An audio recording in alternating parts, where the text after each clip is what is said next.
Namaste. Good morning. Let us begin. Sit comfortably. Gently close your eyes.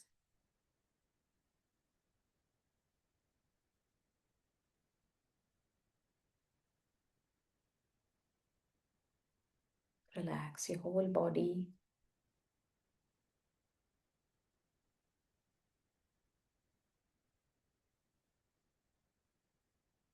Observe your breathing.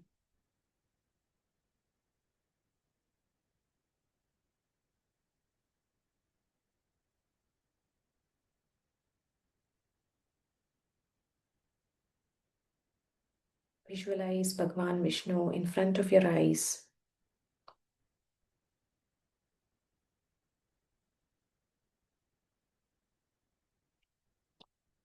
We'll begin with the invocation shlokas.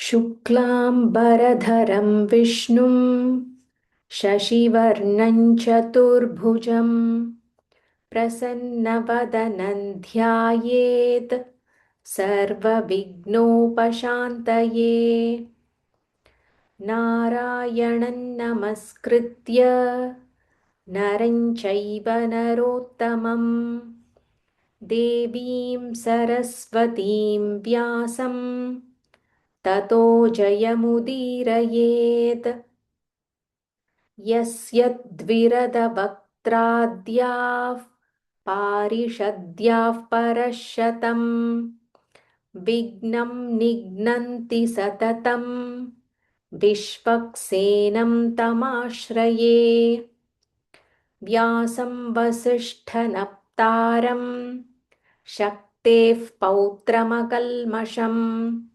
पराशरात्मजं वन्दे शुकतातं तपोनिधिं व्यासाय विष्णुरूपाय व्यासरूपाय विष्णवे नमो वै ब्रह्मनिधये वासिष्ठाय नमो नमः अविकाराय शुद्धाय नित्याय परमात्मने सदैकरूपरूपाय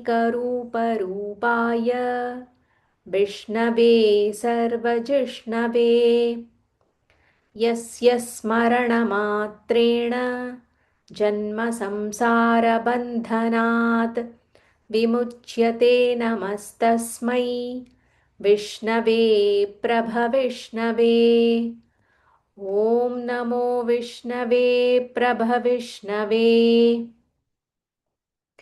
Let us revise all the dhyana shlokas together. So today will be the last time we are doing the dhyana shlokas, and then we will proceed to the actual Vishnu Sahasranama stotram. ध्यानं क्षीरोधन्वत्प्रदेशे शुचिमणिविलसत्सैकते मौक्तिकानां मालाक्लिप्तासनस्थस्फटिकमणिनिभैर्मौक्तिकैर्मण्डिताङ्गः शुभ्रैरभ्रैरदभ्रैरुपरि विरचितैर्मुक्तपीयूषवर्षैः आनन्दीनः पुनीयादरिनलिनगदा शङ्खपाणिर्मुकुन्दः भूः पादौ यस्य नाभिर्वियदसुरनिलश्चन्द्रसूर्यौ च नेत्रे कर्णावाशाशिरोध्यौर्मुखमपि दहनो यस्य वास्तेयमब्धिः अन्तस्थं यस्य विश्वं सुरनरखगो भोगिगन्धर्वदैत्यैः चित्रं रम्यते तं त्रिभुवनवपुषं विष्णुमीशं नमामि ॐ नमो भगवते वासुदेवाय शान्ताकारं भुजगशयनं पद्मनाभं सुरेशं विश्वाधारं गगनसदृशं मेघवर्णं शुभाङ्गं लक्ष्मीकान्तं कमलनयनं योगिहृद्यानगम्यं वन्दे विष्णुं भवभयहरं सर्वलोकैकनाथम् मेघश्यामं पीतकौशेयवासं श्रीवत्साखं कौस्तुभोद्भासिताङ्गम् पुण्योपेतं पुण्डरीकायताक्षं विष्णुं वन्दे सर्वलोकैकनाथम् नमः समस्तभूतानाम् आदिभूताय भूभृते अनेकरूपरूपाय विष्णवे प्रभविष्णवे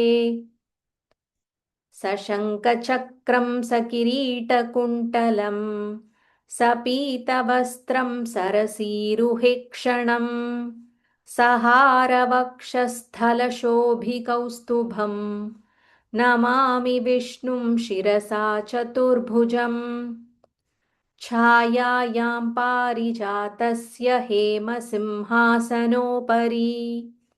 आसीनमम्बुदश्याममायताक्षमलङ्कृतम् चन्द्राननं चतुर्बाहुं श्रीवत्साङ्गितवक्षसं रुक्मिणी सत्यभामाभ्यां सहितं कृष्णमाश्रये. So from today we are starting the actual Sahasranama Stotram. This is 108 verses directly from the Mahabharata as given by Bhishmacharya. So in these 108 shlokas, there are 1008 namas of Bhagavan Vishnu. So 1008 namas. So that's why Sahasranama Stotram. So in each verse, there are certain number of namas. So I will mention them over here so that you can follow through how many namas we are learning in each shloka.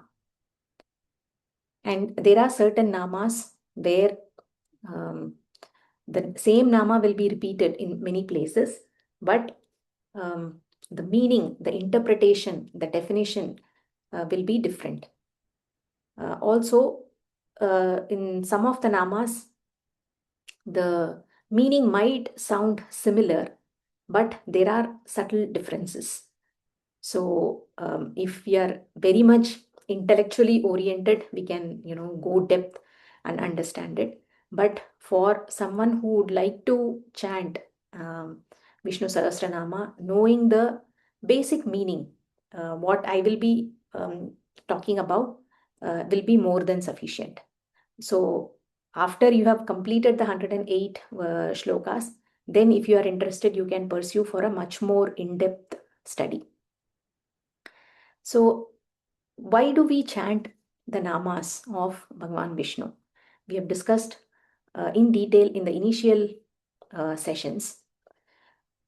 One thought that occurred to me in this aspect is that, so if somebody calls our name, you're walking on the road and somebody calls your name, you immediately turn back to see who is calling you, right? If it is very noisy, that person might call even more, might repeat your name even more to get your attention. But eventually you will hear the sound of your name and you will turn back and give your attention and you will see who is calling you. So here we are calling out to Bhagavan through these 1008 names. So it is a sure shot guarantee that Bhagavan will turn towards us. That is the intention, that is the Shraddha with which we are going to be chanting the 1008 namas of Bhagavan Vishnu. So we will go very slowly. There is no hurry to finish the entire Sahasranama Stotram. So we will take time to understand each and every nama to as much depth as possible. I will explain. If some of the explanations are not clear, do write in the comments so that I can explain in the further sessions. So let us begin. The first syllable is the Pranava mantra, Om Vishvam. Vishvam, Vishnur, Vashatkaro, sh, Murdanya sh, and there is half t, Vashatkaro, Vishnur Vashatkaro, Bhuta Bhavya,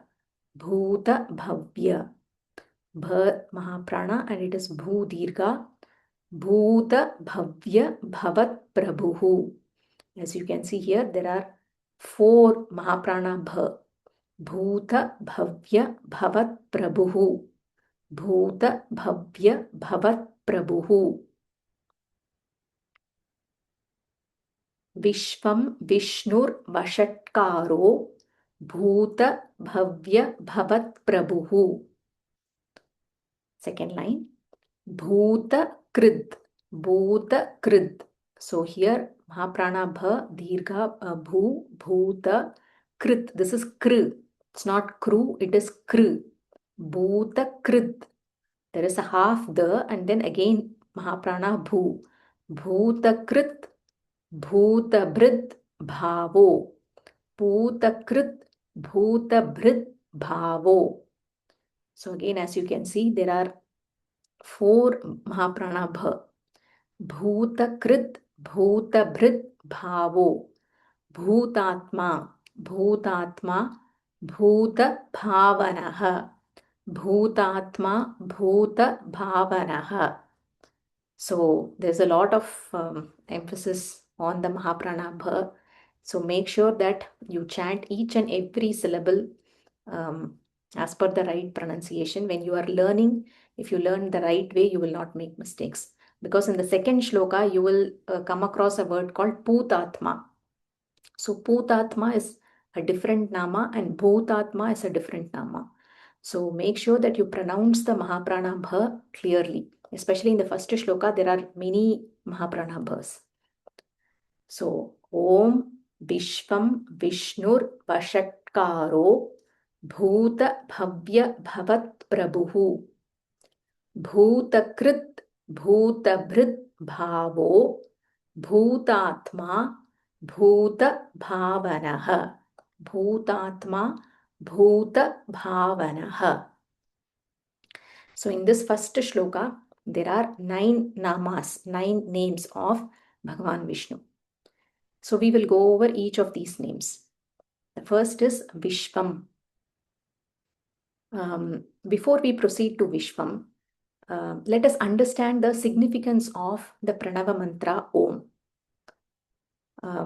We all chant Om, we do Om meditation. As part of yoga asana practice, we chant A, U, Ma.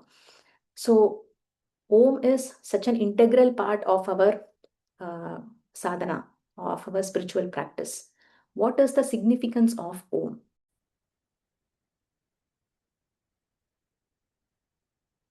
Let us see the significance of the Pranava mantra Om.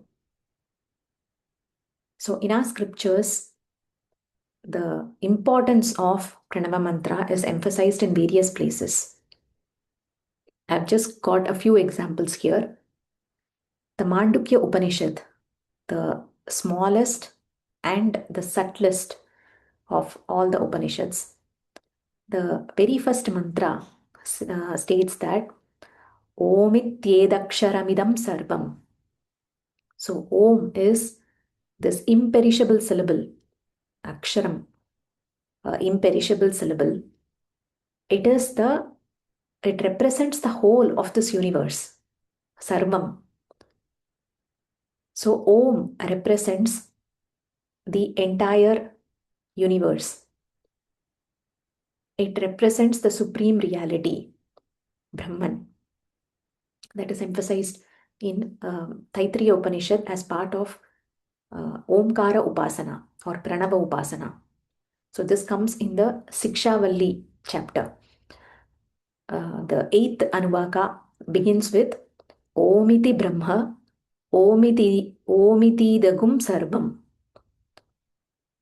So the sacred sound, Om, the sacred syllable Om is Brahma, represents Brahman, the ultimate superior reality.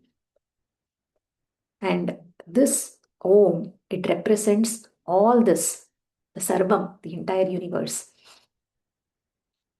And the same concept is reiterated in Bhagavad Gita chapter 8, where Bhagavan Krishna gives us the guidance on how to reach him. So here he says, Omit Yekaksharam Brahma. Here, by meditating upon him, by uttering the one syllable Om, Ekaksharam, one syllable Om, which is nothing but Brahman, one ultimately reaches him. And in Patanjali Yoga Sutra, in the first chapter, Samadhipada, the 27th Sutra, Maharishi Patanjali says, Tasya Vachakav Pranavaha. Tasya Vachakav Pranavaha. So here he talks about Ishvara, and he says the designated sound of Ishvara is Pranava, the Om mantra, Pranava mantra. So Om represents the entire supreme reality. It is the sound manifestation of Brahman. So when we are talking about Ishvara, it is um, very easy to understand that Pranava is represents Ishvara himself. So starting off Vishnu Sahasranamam with the Pranava mantra, it now brings it all together. So it's the first shloka begins with Om. The mantra, the nama, Bhagwan's nama begins with Vishvam. The first nama is Vishvam. Vishvam, whenever we talk of this word Vishvam, we understand that it represents the universe. We have heard of this word called Vishwaguru. So Vishvam represents the universe. Now the universe, we are saying, we are calling Bhagwan with the name Vishvam. So to understand this, we need to understand the two causes behind any creation. So if you look at creation, for example, any object that you can think of, I have a pen here. So to create this pen, we need certain kind of materials, right? So here for this particular pen, certain plastic is used. The ink is filled in the refill. The refill uses a different kind of plastic. So this material that is used to create this pen is called as the Upadana Karana. Upadana Karana, the substance or the material that we use to create any object.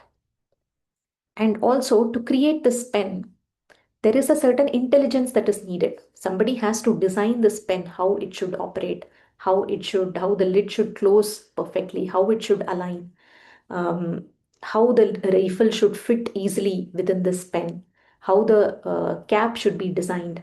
So all this requires a certain intelligence. So this intelligence cause is called as the Nimitta Karana. Nimitta Karana. So if you consider a pot, so to create a pot, you need clay. So the clay is the Upadana Karana. The clay has to be made into a pot. It can be made into a pot, it can be made into a glass, can be made into a cooking utensil. So to mold it in certain various shapes, a potter is needed, a potter's intelligence is needed. So that intelligence is called as the Nimitta Karana. So when we consider this universe with so many species, um, so many wide variety of names and forms that we see, and there are so many species yet to be discovered, especially in the oceans. So, and we see the intelligence in our own selves, how our physiological system is so beautifully designed. Um, we can easily understand that there is a creator with such intelligence who has designed this creation. That is more easier for us to understand. So we understand that Bhagavan is that intelligent cause behind this entire creation. When we say material, so what did Bhagavan use to create this world? when nothing else existed before creation, what did he use to create this entire universe? So that is where our Shastras say that Bhagwan himself entered this universe, entered all of us, and Bhagwan, he manifested as the universe itself. So Bhagwan is both the Nimitta Karana as well as the Upadana Karana of this universe. That is why in Sanatana Dharma, we see divinity in everything. We worship mountains, we worship rivers, we worship trees, plants, animals. So divinity is everywhere, and we are encouraged to see divinity in everything around us. So Bhagwan manifested as the universe. So that is the reason why we address Bhagwan as Vishvam. The second nama is Vishnu. Vishnu is one who pervades everywhere.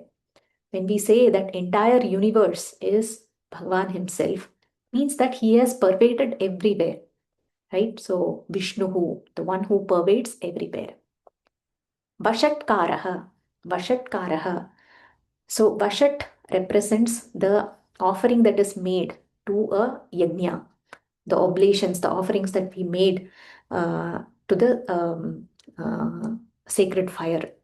So in the yajna, the oblations are offered, the deities are invoked through certain mantras. That entire procedure is represented as the form of the yajna.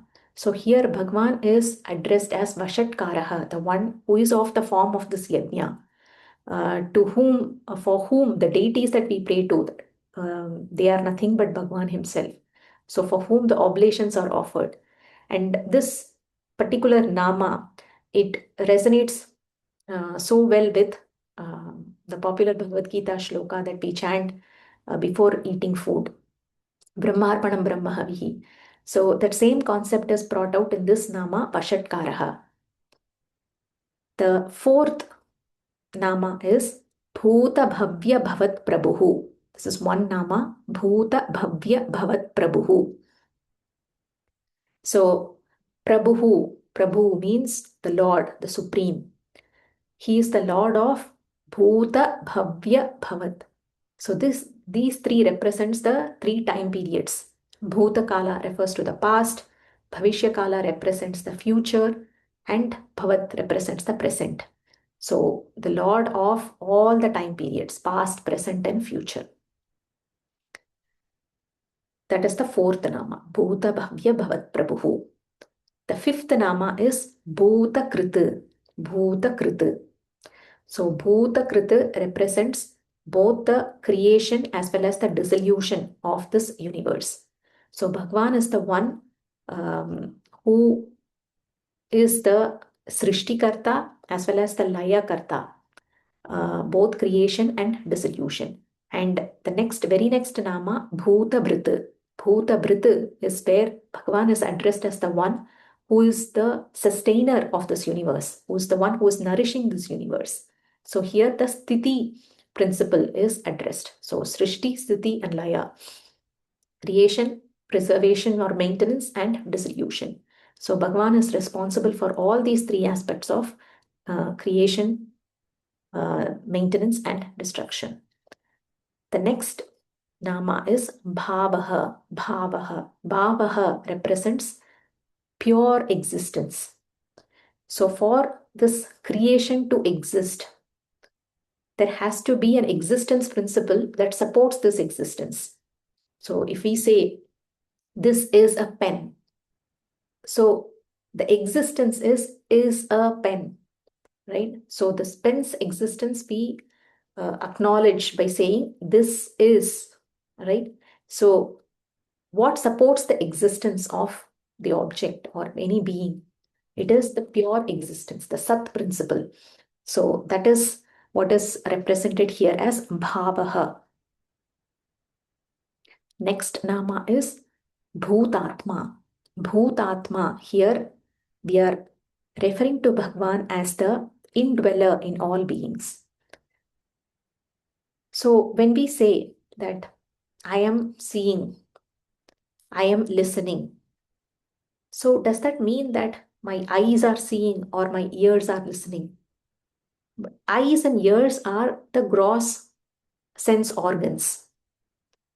So what empowers my eyes and ears to see and hear? What makes my eyes see? What makes my ears hear? What is that enlivening principle inside me that makes sure that all my faculties are functioning? That principle is the consciousness principle. And Bhagavan is that consciousness principle within me, who is the indweller in all the beings.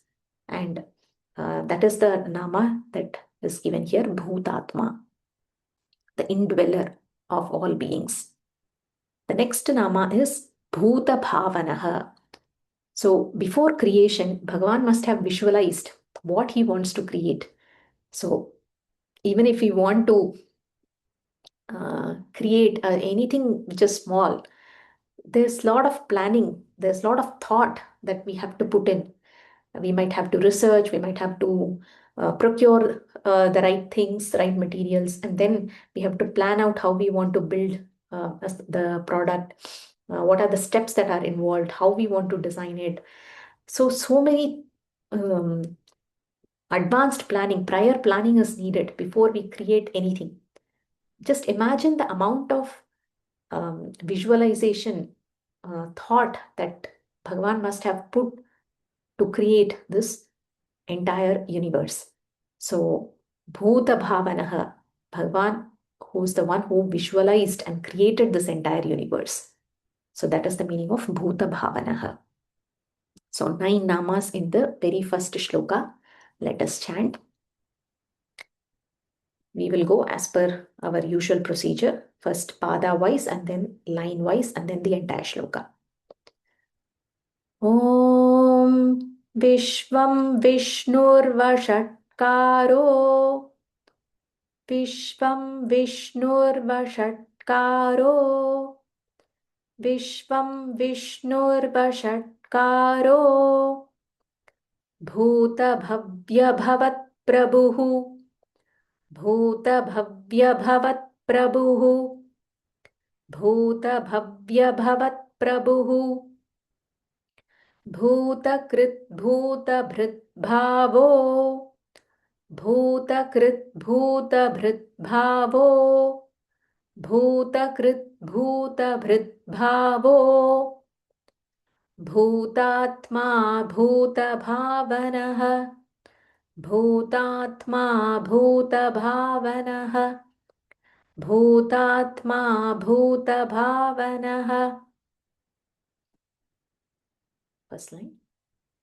ॐ विश्वं विष्णुर्वषट्कारो भूतभव्यभवत्प्रभुः विश्वं विष्णुर्वषट्कारो भूतभव्यभवत्प्रभुः विश्वं विष्णुर्वषट्कारो भूतभव्यभवत्प्रभुः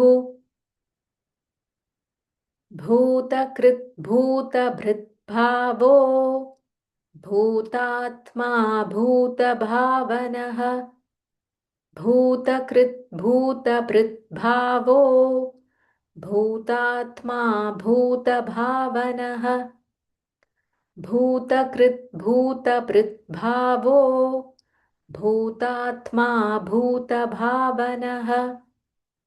Complete shloka 3 times. ॐ विश्वं विष्णुर्वषट्कारो भूतभव्यभवत्प्रभुः भूतकृद्भूतभृद्भावो भूतात्मा भूतभावनः. ॐ विश्वं विष्णुर्वषट्कारो भूतभव्यभवत्प्रभुः भूतकृद्भूतभृद्भावो भूतात्मा भूतभावनः. ॐ विश्वं विष्णुर्वषट्कारो भूतभव्यभवत्प्रभुः भूतकृद्भूतभृद्भावो Bhutatma Bhutabhavanah.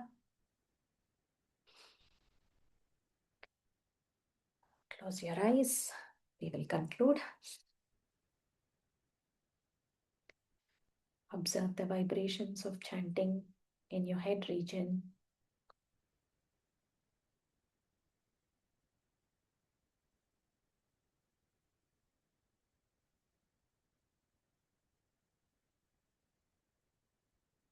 Bring your hands to Namaskara. Let us conclude.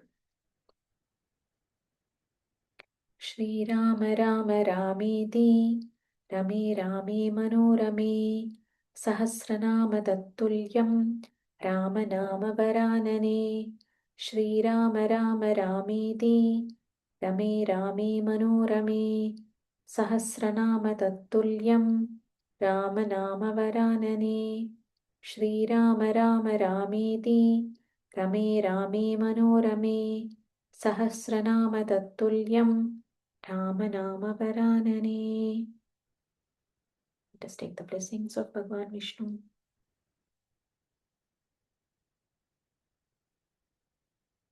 Gently open your eyes. Thank you for joining. We will again meet tomorrow.